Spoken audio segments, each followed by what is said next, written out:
Moving to Kenya Kwanza was offering me an opportunity on now a bigger scale. I was one of those people who was actually a bit apathetic about this election. I still fall under the category of youth because I'm still below 35. And I was a bit apathetic until Martha Karua was announced. That was your I remember light. It was a Monday. I'm sure Diana is just feeling, yes. Yes, it was a Monday, and I literally saw light at the end of the tunnel. She stood up for what she believed in at that point. Sasa unaona temperature imeanza kupanda. And she literally, I didn't even know if she would be alive the next day, but I was like, look at her. You find a lot of young people are taken and they're the ones running around doing all the work. And then when it comes to giving these positions to these young people who are very qualified, then it doesn't happen. Look at the CSs who have been appointed. There was the promise on women and youth. Zero youth. So please. So you gave a whole list of cabinet positions, and Hannah is saying that there's no young person. And yet your whole campaign was based on the Hustler mandate. You see, Sela, there's something you mentioned about politicians or mentors looking for mentees. One challenge I want to give young people is a politician will not come outside the door to look for you. You have to present yourself. You have to show up and be counted. If you don't show up, no one will bother about you. So can I ask a question on that? just a minute. I hope he answers your question actually. Yes, the one for where are the young people? Where are the young people in this thing? I said this. As young people in this country, if you want quality leadership of tomorrow, because as young people of today, we are the quality leaders of tomorrow. That is the truth. Yeah. You got me? Why tomorrow? And there's something I'm trying to drive at based on mentorship, Sela. You see, I was given an opportunity to be a spokesperson of such a big party and such a political figure in this country. But there are things that I don't know and I need to learn better. We don't want to have a chance of mistakes. You get me? So it will be more wiser for me as a young person to learn. Justin Muturi is the AG of this republic. If I continue learning in his footsteps, you'll be the future by the time, not the future, I am the current, only that I am in the process of being prepared. That's a good point. You get me? To You're be the current, that particular which means person. You should carry yourself like the AG. I partly agree with him, but if you look at the young Turks of the 90s, these people were coming in their early 30s, and they were able to push for progress. I mean, think about it, when in that time, they are working against this enigma that is a dictator, right? The former President Moi, and they're able to push for this progress, and then that led to the 2002 election. So yes, I do agree with him that youth should be open to mentor and even showcase their skills. Be bold enough to showcase your skills or look for that mentor that wants to work with you. But then mentors as well, and especially in the political space, which is unfortunate we see. If you saw during the nomination process, a lot of youth were disenfranchised. And it was also as for just negotiated democracy of, you know what, you're young, we'll take care just of you. wait. But this young person, maybe God has put them there to be able to show them something, right? So I want to just say that young people, if you are competent, and if I was a true leader, my job is to pass on the torch. My job is not to tell you, let me hold on to it until you turn 50. And you mentioned Mudavadi. Yes. How old was he when he became minister? He was very young, 32 years of age. Exactly. So why isn't there a CS now? Now, the thing is this, I want us to look at this in a wider spectrum. Appointing a young people to be a CS, to me, is not an achievement or a reward to the young people. My thoughts are this. Look at the legislative arm of the government, that is the parliament. If you look in both houses, the Kenya Kwanza government has opted to enrich these young members of parliament and senators to take up leadership position in those houses. And I will challenge my two sisters here who are from Azimio.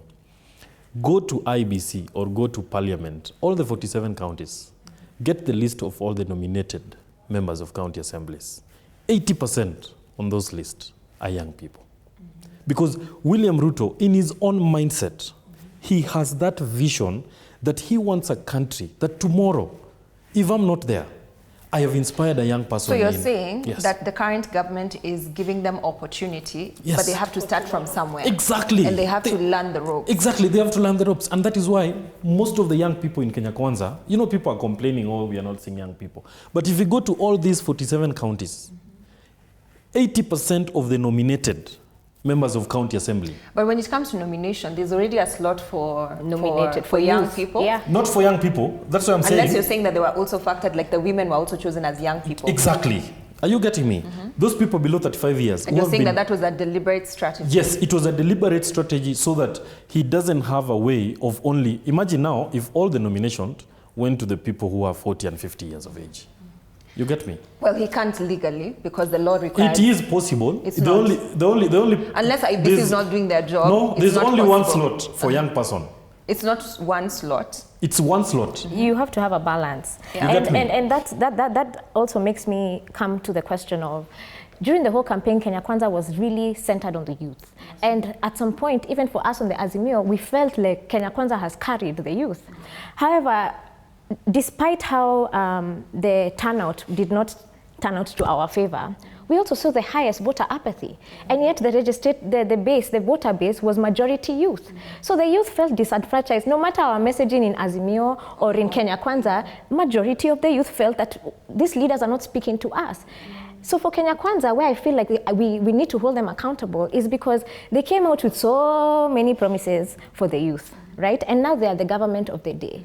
And in just the 40 odd days of being in government, we are not seeing those promises of the youth come to life. We will come to that. We will come to that because positions. with the CS position. Yeah. Well, I like his point though, when he said that just giving a young person a CS position does not necessarily address the I issue agree. of light of young Give people, a competent young person. because one of the issues we found out in Zinduka season 1 as we were going around the country is young people are saying that when that individual gets a position, it doesn't translate to the young people on the ground. Yes. So you have to find another way of helping the majority. Yes, of which the nomination process has really worked. That is why if you look in Kenya Kwanza, any young person who participated in Kenya Kwanza campaign, who doesn't have a placing, they are very few. They are very few. It's like 10 or 20 So all of you or are 50. taken care of. Yes, every young person who was actively participating in the campaigns has been taken care of.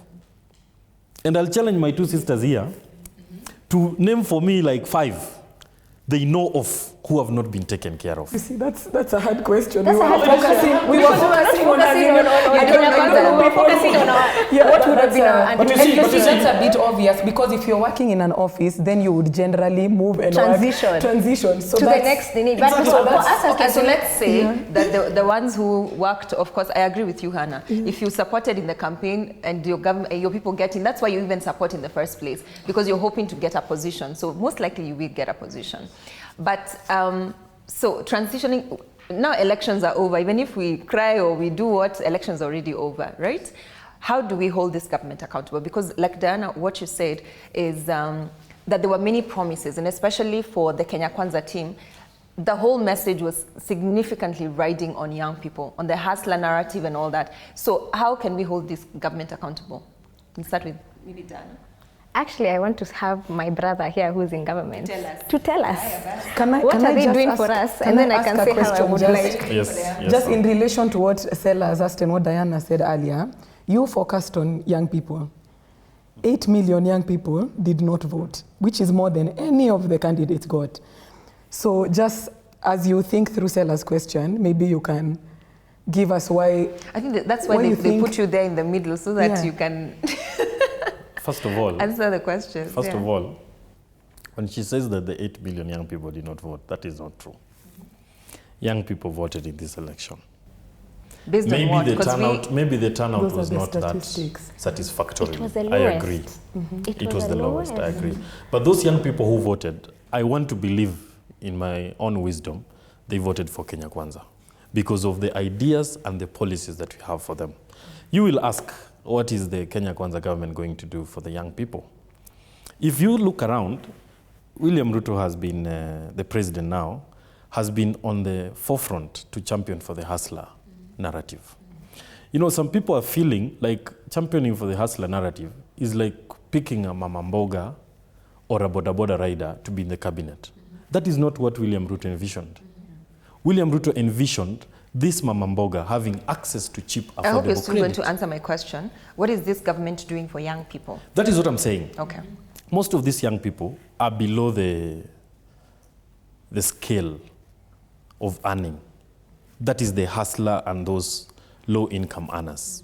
And whatever William Ruto purports to do for them is not to give them handouts. You get me? It is to empower them. Yeah. How?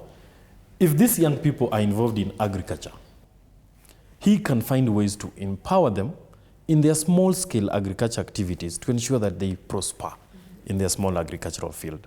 2, it is this program of housing. You get me? He's targeting the young who are the masses. You saw him dismiss the Kazi Kwa Vijana program that involves collecting garbage on the street and all of that. That collecting garbage does not instill skills in these young people. Whatever form of empowerment has to make sure that there's skills that are gained. You see, like when they participate in those construction of those houses, they are gaining skills. And let me just interject in this point and just say that, that housing program, by the way, is it's administration continuity from the Jubilee government. This is part of the big four agenda of Uhuru Kenyatta. So it's not some grand idea that William Ruto came up with. It is part of, we have to also remember that President William Ruto was part of the Uhuru Ruto administration that we just saw transition. So yes, some of his things are actually administrative continuity. However, here is my question, is that we are currently going through an economic crisis, right? But then what I have seen in my view is that the focus is more focused on rewarding his loyalists than focused on actually putting in policies or directives that support the youth, because we are hurting out here. And let me say how I think that we could do. The first thing I would tackle is figure out how to cushion the rising cost of living. Yeah. Right? Figure out how to caution. The first thing he did after his inauguration was go for the Queen's funeral. Respectfully, I agree, he could have gone. But then you cannot leave a country without a cabinet. Because do you know that after there was a cabinet? No, there wasn't. Actually, under the Constitution, is that once under this tenure, when the former president leaves, the cabinet dissolves. This is the first time we are seeing in the history of our 2010 constitution, a cabinet continue unconstitutionally in a timeline that they should have already been dissolved.